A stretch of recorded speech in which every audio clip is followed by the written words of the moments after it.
Hey everybody, welcome to another episode of Have You Played, where I'm going to show you some spoiler-free gameplay from a selection of older games and give you my thoughts on them. In this video I'm playing Rhythm Heaven Fever, the third game in the Rhythm Heaven music game series, which was released on the Wii in 2011. Rhythm Heaven Fever was a game that I played a lot of in high school, and it's also a great example of how a game can do a lot with a little, as it only requires you to hit 2 buttons outside of navigating through menus. So without any further delay, let's talk about it. The game has 50 main levels, 40 of which have their own specific rules. And to pass each level, you need to learn which buttons to press and when, as well as what the music cues are so you can hit them on the correct beats. 3, 4!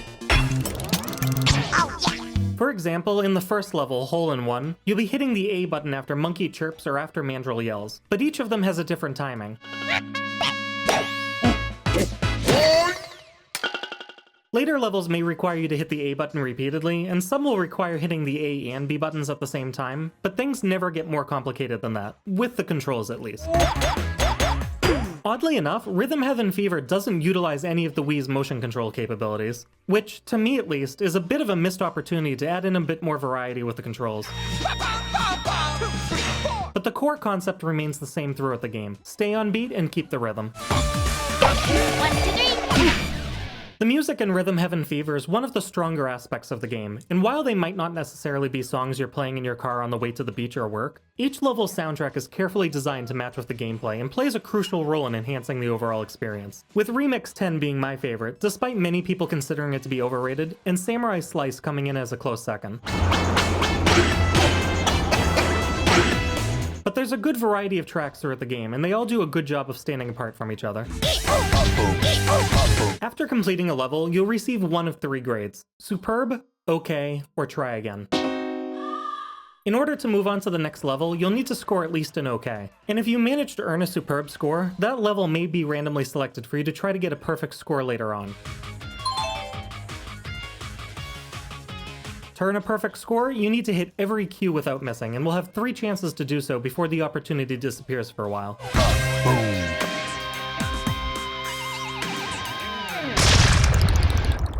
If you do manage to get it perfect though, the game will reward you with a gift, such as music or reading materials. But the real reward is managing to get through it without a single mistake, because even if you're confident with your abilities, there are still definitely times that you'll get tripped up and have to restart the level. Some levels are challenging enough on their own to get a superb score in, and you'll always want to do your best just because missing a cue can cause the music to lose a bit of its edge.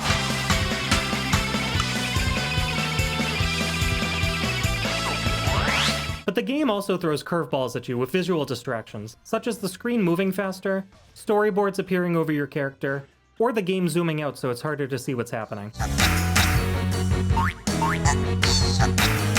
There will also be some offbeat cues, but as long as you remember what the cues are and keep the rhythm in your head, the visual distractions will remain just that, visual. After clearing 4 levels, you'll face a remix level which combines the previous level's rules into one trial, testing your memory and ability to stay on beat when the cues are constantly changing.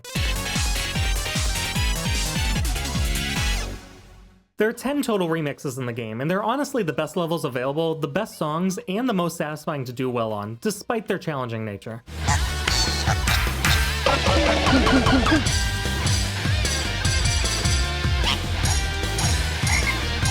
Beyond that, you can play some additional minigames in other sections, browse through extras at the cafe, and can play a limited selection of levels with a second player, but that pretty much covers Rhythm Heaven Fever. The game manages to do a lot with a little, and even though each level is only about 2 minutes long, there's an addictive quality in trying to achieve perfect scores on each one. One of the few negatives to the game is that the grading system can often feel broken and buggy. You could be playing one level and miss a ton of cues, but still somehow earn a superb score. But then on the next level, you'll miss maybe 1 or 2 cues at most, and the game will tell you to try again. And this becomes even more apparent as you progress through the game and start to notice a difficulty curve starting to ramp up.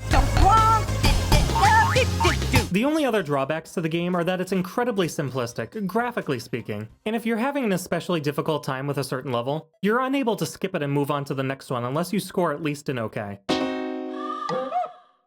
However, that's also kind of the point of the game, to keep on trying until you start to master it, and a game like this doesn't necessarily need realistic graphics or super complex levels since the audio components are the focus.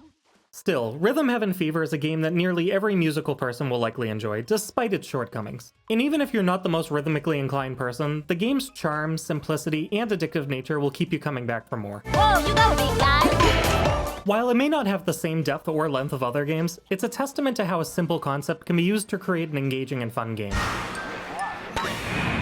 As always though, this is just my opinion. Whether you're just starting to play golf with Monkey, or you've already managed to get a perfect score on Remix 10, let me know in the comments what you think of Rhythm Heaven Fever.